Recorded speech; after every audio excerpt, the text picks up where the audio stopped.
Hey guys, what's up? This is Shan Heather, and in this video we are going to do a camera test comparison between Nokia 8 and Nokia 8 Sirocco smartphone. So we are going to have a look on few images captured on these two devices, and then we will see that which device is performing better in terms of camera performance. All of these images, they are captured on auto mode in different lighting condition, and there were no changes made in the camera settings of any kind or performed any editing work on the images after capturing them.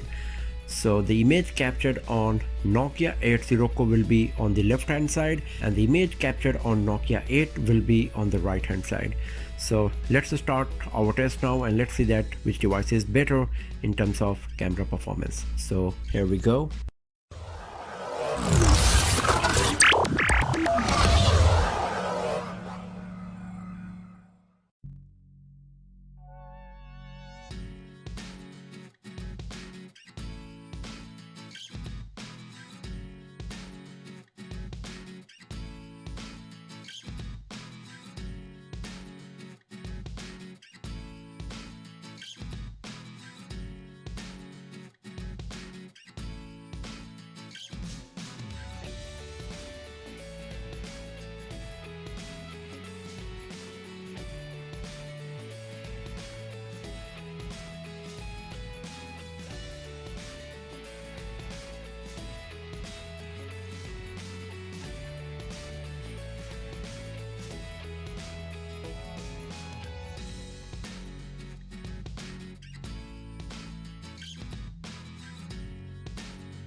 So that's all for now, friends. Thanks for watching the video, and do not forget to subscribe the channel for more videos, tips and tricks, and hands-on reviews like this. I'll see you guys next time in another video. Have a nice day.